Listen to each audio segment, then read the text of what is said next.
Welcome to Curly Q&A Mondays with Melanie. This is show number 81, and I'm your host, Ken Nickels, and this is Melanie Nickels with us today. She is the founder of the Raw Curls brand of curly hair, natural and organic products, and also the founder and behind the chair lead stylist at the Raw Hair Organic Salon in beautiful Naples, Florida. She's one of the top curl specialists in the country, and it's one of the top curl salons anywhere. So, how are you today? Big news, lots of big news going on today in the curly world. How are you today? Are you asking me or are you Yes, asking the audience? I'm asking you. I'm looking at you. Oh, I didn't know. I'm fine.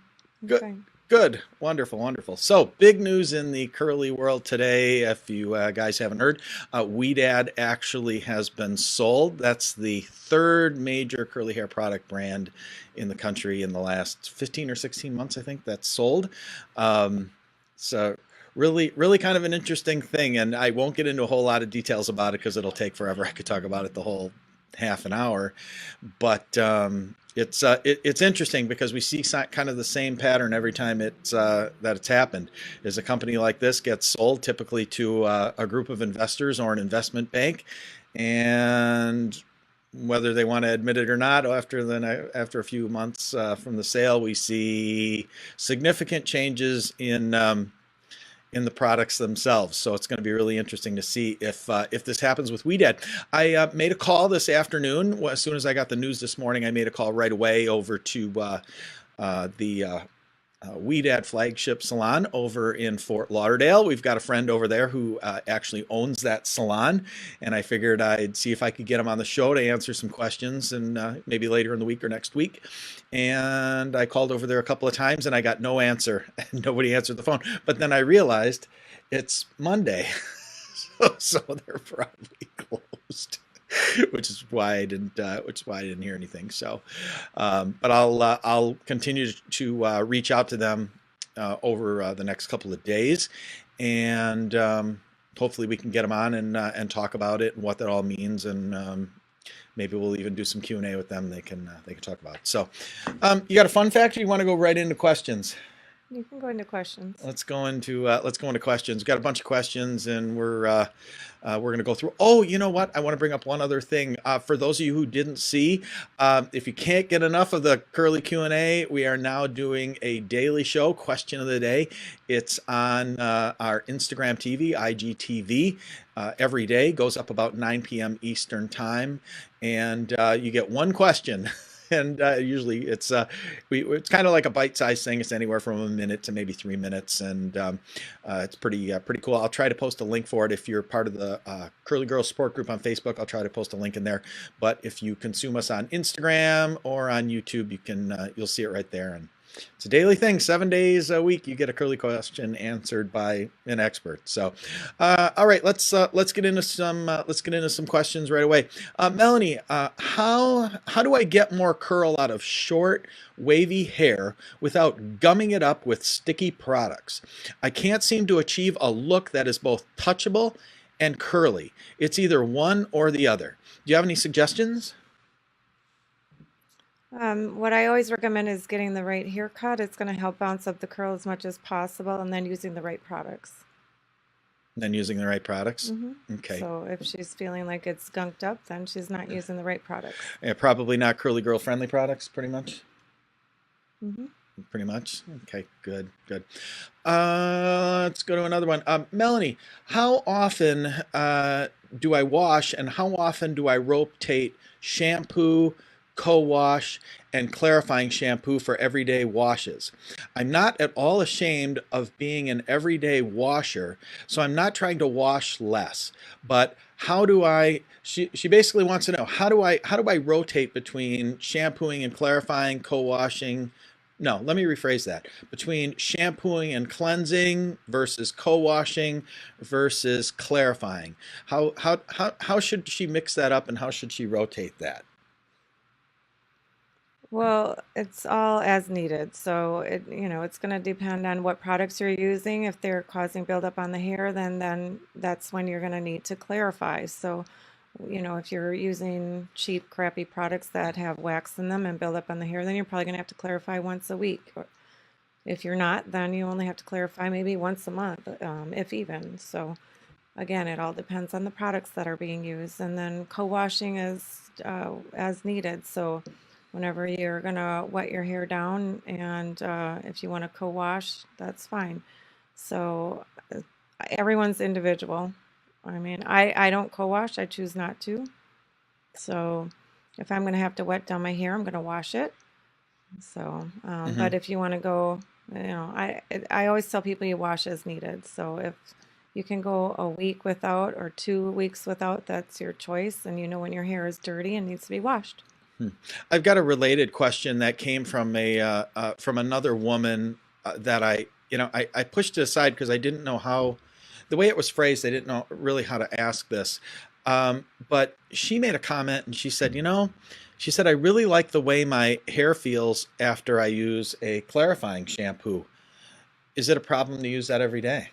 Yes, That is a problem. yes. Um, is it the stripping that's the issue? That's so the constant stripping.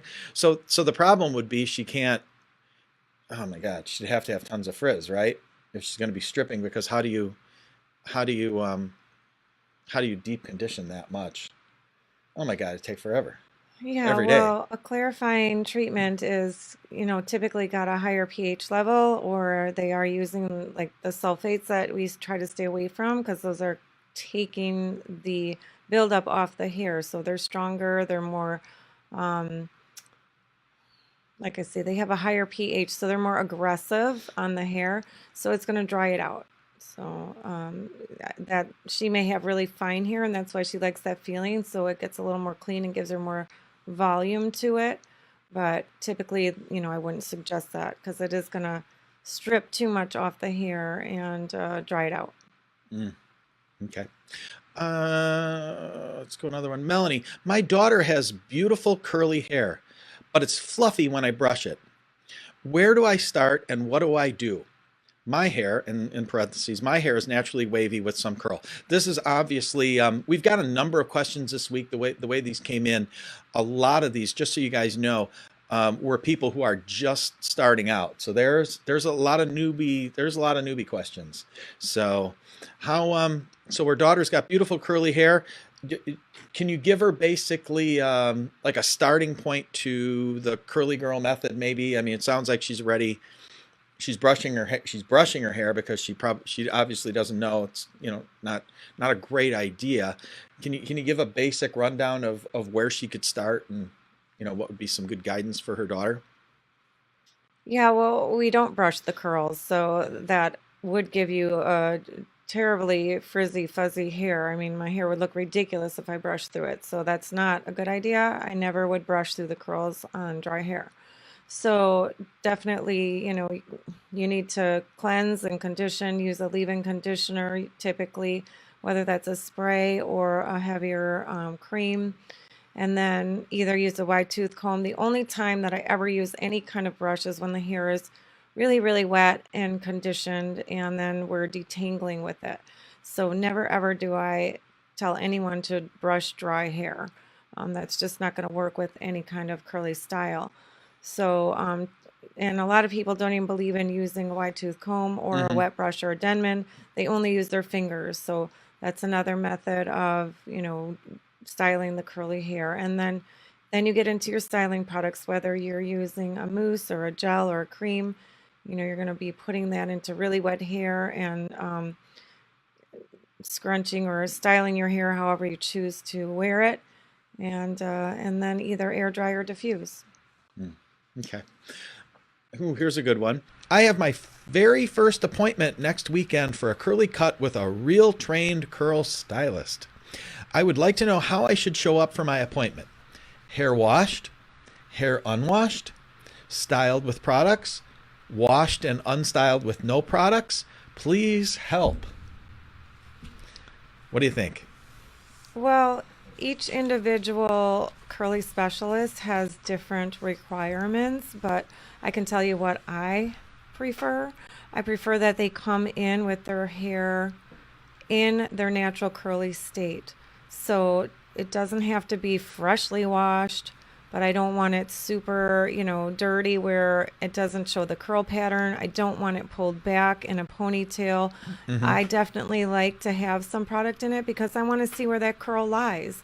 So without product, like my curls wouldn't look like they do now, how it is when I wash and style it. So I always tell new people coming in to come in with their hair styled as they would wear it curly. Okay.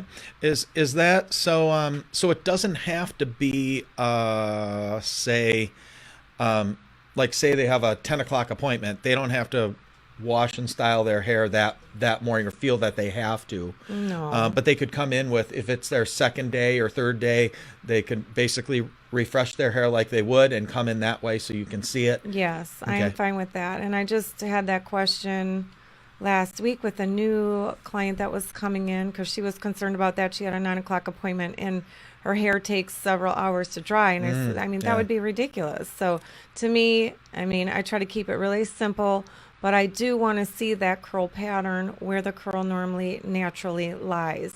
So, but it does not, I don't feel for me, have to be freshly washed. Don't But I don't. do prefer some product in it. Um, you know, I- but So what as far as her style? So what do you think? Should she call her stylist and ask her, how do you want me to come? yeah, that's what I definitely would recommend. Okay.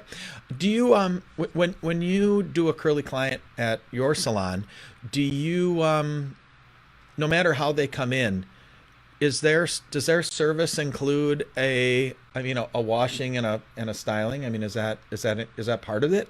No matter what. Absolutely. Yep. Absolutely. Yeah. And I just had another new client she was so nervous. I mean, I had consulted with her a couple weeks ago and she put her deposit down and then she came in for her service on Saturday and she still was so anxious about the appointment because she really had disastrous experiences even with another curly hair expert, unfortunately.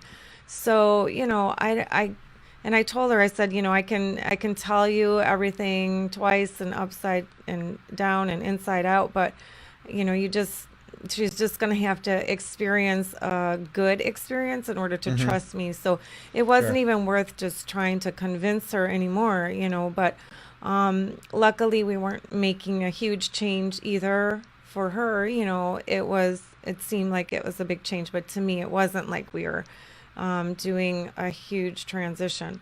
So anyway, but I got done dry cutting her, and she was starting to relax already because she could see the shape of the hair and what I had done and how things are going. And that's the nice thing about the dry cutting because the client can actually sit there and see how much length you're taking off or preserving, and then how the style is turning out. And so once I finished with that portion, she already had my trust, and or she trusted me already. So, and then I finished, and I said, okay, let's go and wash your hair. And she was shocked that I was going to do that. I said, yeah, of course. I'm going to wash it and style it Mm-hmm. for you. And then I also recheck the cut after it's styled because sometimes those curls now shift Sure. compared to how, again, like if somebody is coming in with second day, third day curls and how their curls have clumped together. So I want to double and triple check to see how they're lying and see if I need to make any little adjustments to that hair to make it look perfect. Sure. Sure. Okay. But yeah, we always wash and style. Unless somebody, like I did have an example of a girl who was in a rush because she came on her lunch break and she could tell she loved the way it looked and she just didn't want to, end up because she air dries going back into work with Mm-hmm. wet hair. So we just, I cut her and she left, but that was her choice. But in the price of our haircut, it includes a wash and style. It does. Okay. Okay. Great. Next question is let's see, Melanie. Help. We get a lot of these. They either start with help with an exclamation point or they end with help with an exclamation point. This one's starting with it. Help. I get decent curls in the front, but my back looks horrible. What should I do? I don't have time to diffuse, so I like an air dry solution. Currently co-washing with Tresemme. Leave-in with Garnier avocado mask. Styling with LA Looks. I'm only on week 1 of my curly girl journey. That's a that's a tough one. Why is it tough? That's because there's well a couple of things. There's probably product issues. There's the fact that having an air dry solution, who knows how long it takes your hair to dry. Um, might need a curly cut in week one. Probably hasn't had a curly cut yet. Hard to tell without pictures. Yeah, but I can definitely tell you, I'm not gonna, say that I love those products that she's using. So to be transitioning to wearing your hair naturally curly and Yeah. using, those cheaper store-bought products to me is not the best solution. You want to get your best curl, you want to use your best products. So but also, product application sounds like it's a problem. She's in a rush, she's applying it to the Mm-hmm. front and forgetting to fully apply product in the back. Sure. So, make sure to take your time to have product application, that you're getting your gel or your styling products applied, and even, your conditioner in the shower, or, whatever you're doing, to that it's getting applied to all the hair from root to end. So, that's what I would recommend for her to start. And then, of course, like you're saying, a curly cut is going to help. Sure. But just at this point, I think the product she's using and the product application are going to be our key factors. Probably an issue. Um, I've got a, I'll carry on this with a related question. Um, impossible to have a wash and go style with curly hair? No. No, it's not. So it is possible. It sounds like that's in a way that might be what she's looking for. Hard to get on at the beginning of the curl journey. Not always, not always, but it's again, learning how to do it properly is going to be the key. Mm-hmm. But Okay. yeah, there's lots of people that wash and go with curly hair. Yeah. Okay. Let's go on to the next one. My biracial daughter, 22 months old, loves to swim. Should she wear a swim cap? Can I add leave-in conditioner after swimming without washing? Do I use a detangler daily? And, well, I should say, do I use a detangler and a leave-in conditioner daily? I'm kind of lost. Help. See, that one ended with help with an exclamation point. What do you think? So I do recommend wearing a swim cap, of course, to protect the hair as much as possible. And someone actually was asking or saying that you should develop a certain kind of swim cap. That would be interesting for, curly hair. It could be for any hair, but for curly hair. Because it's not, Does it have to be because I've got um boy, I've got something. I mean, I've got a cap that I occasionally use because I lap swim. But would it have to be something that's not permeable? I mean, something that water's not getting to it at all? Huh.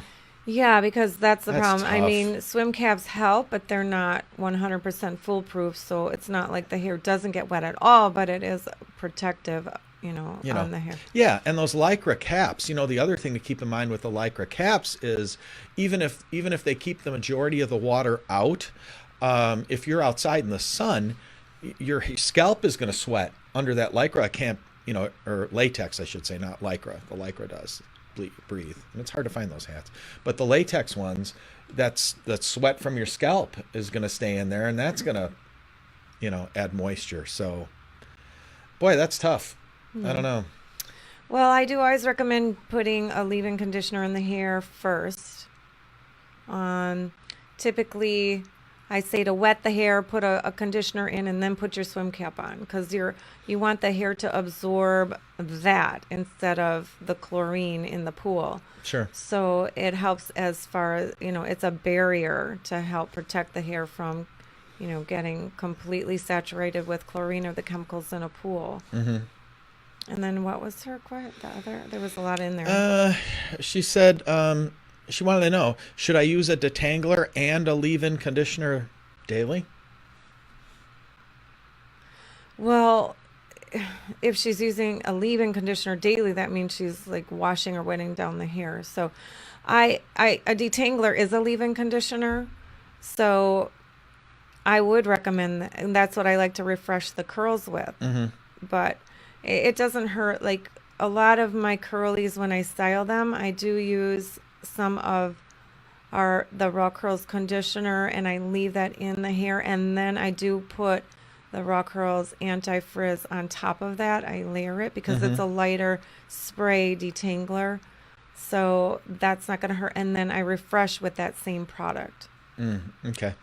Okay. Well, hopefully that helps that little kid. Oh, here's another interesting question. I like to sit in the sauna.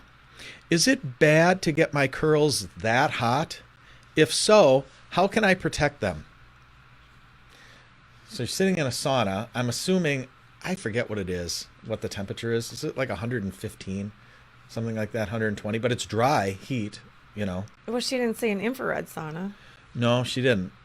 Yeah, so it could be a steam. Well, you don't see a lot of those steam saunas anymore. Wet saunas, you know, at the gym you do, but not my gym.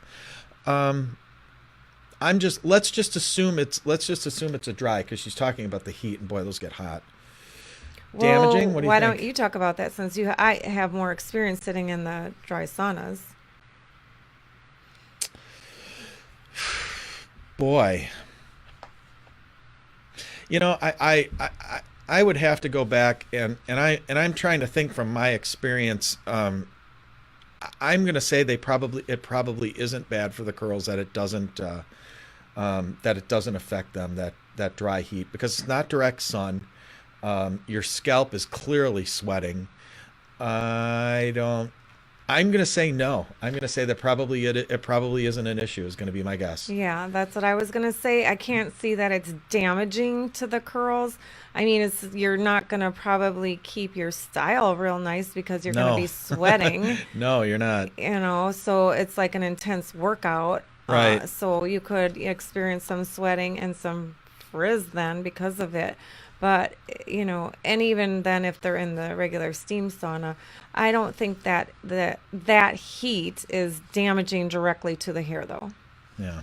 Yeah. It's not like, a blow dryer blowing directly on your hair, or a flat iron that you're pressing into the hair and changing that cuticle. So I just can't see that that's a problem as far as damage. Yeah, that's my guess. That's my guess too. Hey, even with us, sometimes things don't go as planned, and sometimes even we have technical difficulties. And tonight, with episode 81, we did. So we're sorry. Had to cut it a little bit short. We had no choice, and that's what happened. It wasn't that we were trying to leave you guys early. It was the computer Yeah. wanted to Yeah. leave So early. it was such a problem. I even had to go and change my top. As you can It was see, I have such a dirt. stressful situation. Yeah, I just We were couldn't handle it. sweating and At least it wasn't my profusely, pants. right, that we actually had to change our shirts Costume and changed. do a costume change Yeah, it was bad. It was into really into a bad. different outfit. Yeah. And Oh yes, do you have your new outfit this is on, my Ken? new Your outfit yeah, on. your new outfit. Yeah, so So anyway, let's can we do we didn't even get to do a fun fact. yeah, do we have time to do? We'll do a closing, and we just want to let you guys know that. So that's what happened, but we tried to go as long as we could, and it just happened. So why don't you make it worth their while and give everybody a fun fact? Do you have one? Oh God, no, I didn't even think. Yeah, yeah. Now that we said that, Now you have to make one up. yeah. Okay, so let's Considering see. making up some stuff. Oh, all right. Well, a fun fact. We have owned 4 homes Oh, something like that. in our Now marriage. Yeah. she's making me have to think. Yeah, yeah. Okay, 4. We'll go with 4. Well, I'm Okay. just thinking Franklin, All right. um, You're Genesee, right. You're right. Okay. Naples, And- now. And here. And here now. Yeah. But I don't know if we can count that one that we owned for like 5 minutes on the lake and out in Eagle. Yeah, so maybe That's 5. a good 4 and fun a half, fact. 4.5. Oh my gosh. Do I have time to tell this story? Probably not. Your stories are too long. Oh, it's actually a really good story. Make it quick. Okay, here's the story. Okay, so we found this brand new house that was built into a cliff on a beautiful lake. And we actually, the way we found it was, you know how kind of in the Sunday paper sometimes, they'll have a home section and they'll have an article about a house. Well, this thing was on the front page of the Sunday paper. Do you remember that? No. Giant picture, stunning, I know, all beautiful. all glass. It was beautiful, right? So we looked at it, we saw the article about it and said, we were house hunting at the time, and we thought, we got to have that. And it was beautiful. So we went and looked at it, and fell in love with it. It was absolutely beautiful. And we made an offer on it, and they accepted it. And long story short, I'll make this short. It turned out, it was a brand new house. It turned out that on this lake that this house was built on, this property had been owned for generations by one family. And this large part of the lake had never been subdivided. It had never been divided up into actual lots. So somebody was dying, like an elderly man who had been handed down to for generations, decided right before he died that he was going to hand over pieces of this large property to some of the younger relatives that they could do what they wanted to. And this gentleman, who was about my age at the time, decided he was going to build a big, beautiful house on it and sell it. Well, when we went to try to get title of it, the title was written up. The property title was written up was that, let's just call the kid John Smith. John Smith gets the property from where the old oak tree used to be to where the 3-inch pipe sticking out of the ground is with the XYZ tag to it. What that's how they listed off what the property was. So when we went to try to get title for it, the bank took one look at it and said, we don't know what we're buying. We don't know what we're giving you the money for, and frankly, you don't know what you're buying, because nobody knows where except for the old man, knows where the old oak tree used to be. It was a shared easement. It was a shared easement, and the attorneys said, no, we have to have clarification. So we never got it, and it was depressing at the time. But the good news is we got a better house actually after that. Mm-hmm. But yeah, it was funny. So if I can give you a piece of advice, it's really, really good to get title insurance when if they try to sell you title insurance when you buy a house, buy it, because we could have bought that house and never been able to sell it because we could never tell a buyer what they were actually buying. So that's a good story. I forgot all about that. Mm-hmm. So we owned that house for about 5 minutes. Yeah, it was probably longer than that, but anyway. Lost 10 grand, I can tell you that much. Yeah, that's a whole nother story. That's another story. Lost a big chunk of money. Yeah. Anyway, thanks enough for joining us. Sorry we had all those technical difficulties and we got cut short. Yeah, we'll see you later on.